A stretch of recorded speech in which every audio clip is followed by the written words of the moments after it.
Peruano. La pregunta sigue vigente hasta el día de hoy. ¿En qué momento se jodió el Perú? Hace décadas que buscamos la respuesta y siempre terminamos echándole la culpa a quienes nos han gobernado. Es más fácil decir que nuestro Perú se hundió por la reforma agraria de Velasco, porque el arquitecto no le dio importancia al terrorismo, por culpa del primer gobierno de Alan y su tren cargado de inflación e inoperancia económica, por culpa del autogolpe, los Vladivideos y la corrupción en el gobierno Fujimori, por culpa de los whiskies y la hora cabana, por culpa de la mayoría de la clase política que gobernó y gobierna el Perú y que sigue viviendo en el escándalo y en la corrupción.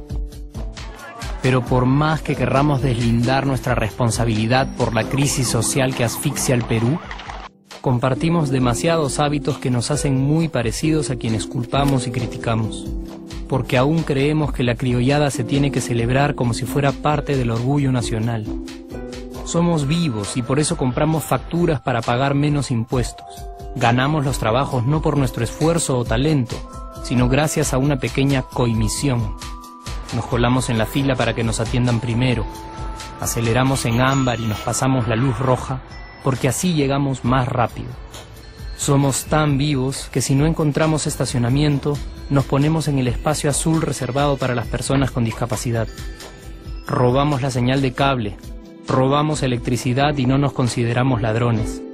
Reclamamos que haya justicia y se acabe la corrupción, pero le pagamos 5 soles a un policía para que no nos ponga papeleta o al juez para que abogue por nuestra causa.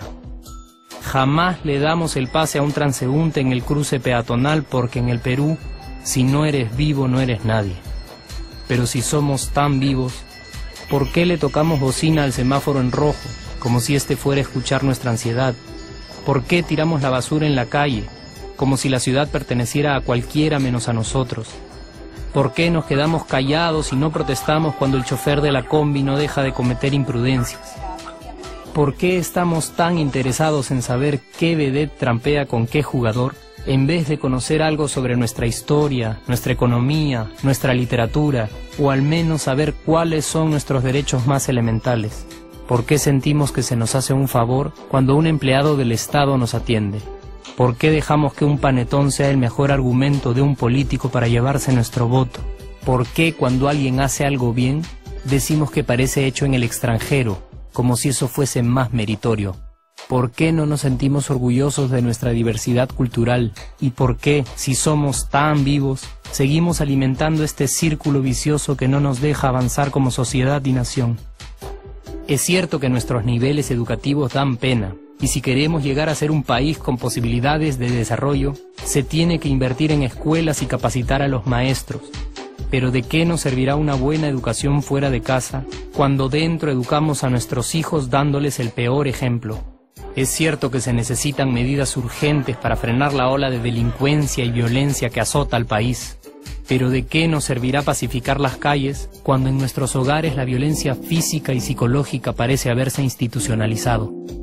Es cierto que se necesita una verdadera reforma judicial para que en el Perú se pueda hablar de justicia, pero ¿de qué servirá lograrlo cuando la mayoría de nosotros sigue avalando la ley del más fuerte, del más rico, del más vivo?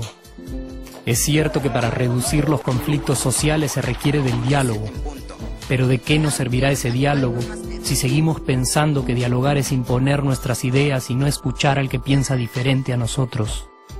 Es cierto que necesitamos mejores leyes de inclusión social y muchísimos más proyectos de integración, pero ¿de qué nos servirán estas leyes y proyectos si hasta el día de hoy la publicidad peruana define nuestros estratos socioeconómicos por el color de la piel y a nadie le parece raro? Si hasta el día de hoy seguimos avergonzándonos de nuestras diferencias o sintiéndonos superiores por estas mismas diferencias. Es cierto, es mucho más fácil echarle la culpa de absolutamente todo a nuestros gobernantes, pero la realidad es que el Perú se hunde en exacta proporción a esa viveza que alimentamos todos día tras día. Sí, somos nosotros la materia prima con la que se hace este país, y si no corregimos nuestros hábitos, si nuestra materia prima sigue adulterada, Cualquier producto que hagamos también saldrá adulterado, y por más logros que obtengamos en nuestra economía, en los deportes, en las artes, en nuestra cocina, por más orgullosos que nos sintamos de nuestros representantes, de nuestra historia, de nuestras maravillas o de nuestra creatividad, si no cambiamos estos hábitos seguiremos preguntándonos ¿en qué momento se jodió el Perú? Yo ya estoy harto de esa pregunta. Estoy harto de ver cómo un país con tantas posibilidades y oportunidades, con tantas riquezas naturales y con tanta historia, tenga que seguir viviendo en el subdesarrollo solo porque no nos creemos capaces de vivir de otra manera. Estoy harto de que las desgracias de nuestros vecinos sean nuestro mejor consuelo. Harto de que el sí se puede sea solo una frasecita hecha para un partido de fútbol y que no podamos aplicarla en nuestra vida. Aunque te cueste creerlo, sí podemos. Claro que podemos. Pero depende de que tú y yo comencemos a trabajar en ello de una vez por todas. Porque la transformación del país hacia una nación desarrollada ya no está solo en cancha de los políticos o de los poderosos, y no está en el terreno de los milagros. La transformación del Perú está en la capacidad que tengamos de hacernos responsables de nuestros actos y de rebelarnos contra nuestra viveza. La transformación del Perú está en ti y está en mí, está en todas nuestras organizaciones y en la posibilidad de trabajar juntos con verdadera responsabilidad social. ¿Qué pasaría si cambiamos la pregunta? Si por ejemplo ahora te pregunto, ¿en qué momento se arregló el Perú? ¿Qué me dirías? Aunque te parezca una pregunta demasiado ingenua, tenemos que creer en ella, y la respuesta está en nuestras manos. Responsabilidad social todos.